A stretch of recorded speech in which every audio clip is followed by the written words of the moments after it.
In the world, yes. Okay, so you do affirm then that God does not exist. Now, what I want to know, and do you have any justification for that?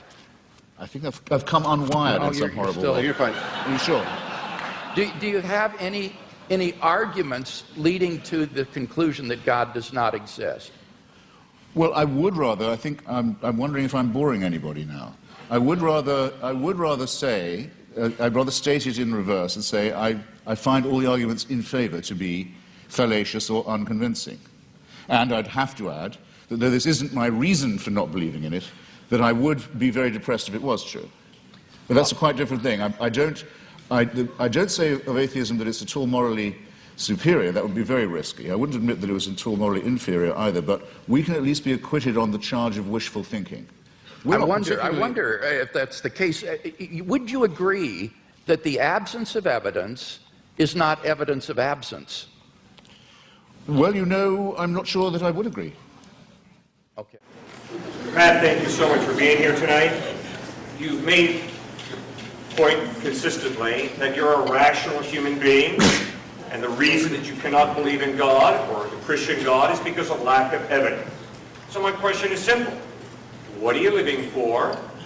And what is the preponderance of evidence, this overwhelming evidence, that what you are living for is true? Because obviously you said the reason you cannot believe in a Christian God is because of lack of evidence, which clearly implies in order for me to live for something or someone, there's got to be X amount of evidence.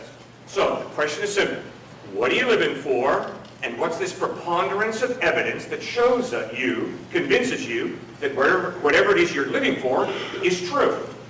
Whatever it is that I'm living for, what shows that it's true, I don't know that it's a truth claim. I don't know that there's anything that could show that it's true or that it actually is true. I think we're talking about a classification error. If I determine what I want my life to be, there is no truth to that other than this is what I've determined my life to be. That's exactly the point that I was making, that I don't have, nor do I see any need for, nor do I see any actuality of an externally imposed truth. Now, the reason that you cannot accept God or Jesus Christ is because of lack of evidence. Fine, I understand. But when you say that, you're implying that before I believe something, X amount of evidence has to be produced. So my question remains, what are you living for, and how has X amount of evidence been produced for you to show you that this is true and worthy of you living for it? As I said before, not all claims are equal, not all claims require the same amount of evidence. There are some things that are evident unto themselves. I am defining that this is my meaning and purpose to life. I am not declaring that it is true in the sense that you're talking about. As I said, I don't even think that it can be true. It simply is what I choose to do. Now, why?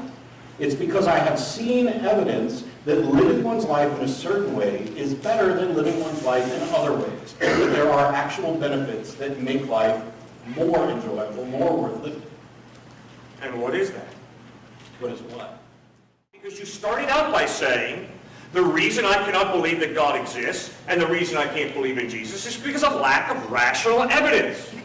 But now when I ask you the question, what are you living for, and what is this preponderance of evidence that supports what you're living for, I get no evidence. I just get, this is what seems to me to be best, this is what I feel like, this is what I choose, fine. But don't you see the intellectual hypocrisy, Matt, of your position? You're saying the reason that I can't believe that God exists, that I can't trust in Christ, is because of lack of evidence. Fine, I got no problem with that. But what that implies is, in order for me to trust someone, not to believe it's true, but just to trust someone or something enough to live for it, I've got to have X amount of evidence. Now I'm waiting, Matt, to hear X amount of evidence for whatever it is you're living for, that it's reliable, it's not going to let you down.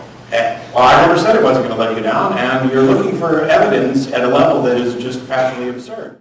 You say that beliefs held without evidence are irrational. Would that not make your own belief that God does not exist irrational, given that you have no evidence for it? Well, I do not hold the belief that God does not exist. That is an accusation that is often made against atheists. I believe that God is a delusion. I am here to defend the proposition, or to propose the proposition, that God is a delusion. A delusion, to me, is a belief held when there is no evidence to support that. I am not making the positive statement that God does not exist, and you should really not accuse me of saying that. To say that God is a delusion is very different from saying that God does not exist. As a scientist, I wouldn't make such a statement. Professor Craig. Those statements are only different if you adopt this non-standard definition of a delusion that he's offered us tonight. But according to the dictionary, a delusion is a false belief or opinion. So if the statement God exists is a delusion, that means that that is false.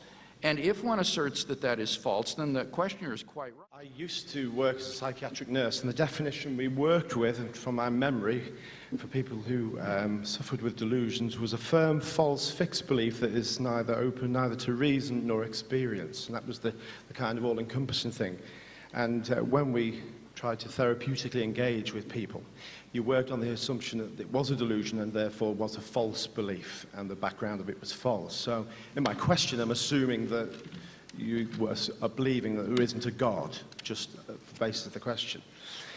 And it would seem that when people deny the existence of God, they place at the beginning of time or wherever else, the universe, the notion of chance as a totalizing explanatory concept to try and explain the universe and meaning and existence. That being so, it would seem that everything then, logically and rationally, is based upon chance. From the firing of the neurons in my brain, to my emotional responses, to my children, to the scientific inquiry, all the way down the line, right down the blocks. If that's true, if the notion of chance is true and taken as axiomatic, then it doesn't explain the world as we experience it. Okay, thank you. But you're accusing me of something I haven't said. Well, what you seem to have said is that if you didn't believe in God, then you would have to believe in chance.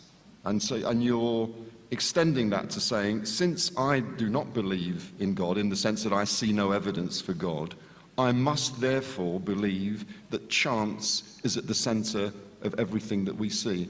I don't have any such firm belief. It would be equally deluded to believe in chance, a name given to something I don't understand, as to believe in God, a name given to something I don't understand. I take a much more practical view. I deal in the here and now. I deal with what's going to happen tomorrow. I deal with trying to do good today as good as I can, and so on. So, I mean, you're accusing me of what, if you were in my position, you would feel that we're ruled by chance. I don't particularly feel like that.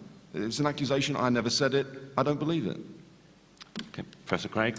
I really appreciated what you said about the definition of a delusion in psychiatry, a firm, fixed, false belief that is not open to reason or evidence. And what's striking to me is that that sounds like a description of atheism many times. A firm, fixed, false belief that is not open to evidence or reason. Instead, what we get are slogans, easy dismissals of theistic arguments.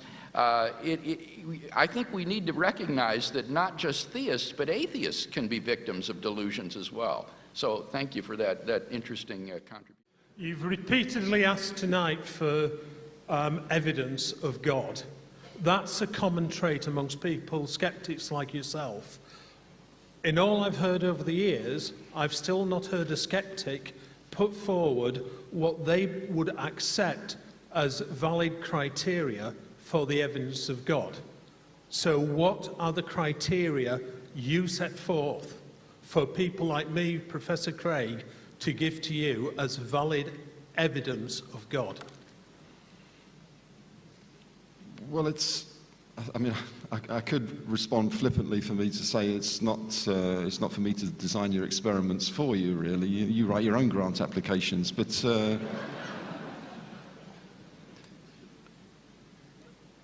I mean, I've tried as best I can not to rely on anybody else, as you've probably gathered, in framing what I say here, but it seems to me that Dawkins has something to say about this. If I and others like me have been asking for evidence all this time, if there were evidence, do you not think that it would have been presented before us? If it were possible, for example, that prayer improved one's chances of surviving an illness, do you not think that those who believe in the power of prayer would have brought forward evidence in favour of that. They have tried and they have failed. Now, I can't say that I can write a research agenda for you and tell you I'm not, you know, I can't pretend that I know exactly what I want to see before I accept evidence of God. In fact, I'm open-minded. I'll accept anything. I'm not restricting you. Bring forward anything you like that satisfies the normal rules of evidence, and I'll believe you. Professor Craig. You still haven't heard the answer, have you? It's astonishing. It's just astonishing. You ask, what are the standards of evidence that would it take to prove to you that God exists? And no answer is forthcoming. Why? Because atheism is a firm, fixed belief that is not open to reason or evidence. Just like this fellow who says it's like believing in Lord of the Rings. You know, you wonder, what would it take to convince somebody who's that close-minded? I submit to you that believers in God are far more open-minded to follow the evidence where it leads. And I think your question just illustrates it so beautifully. Very often, atheists themselves admit that they have no evidence of God's absence, but they try to put a different spin on it. They'll tell you, no one can prove a universal negative, like there is no God.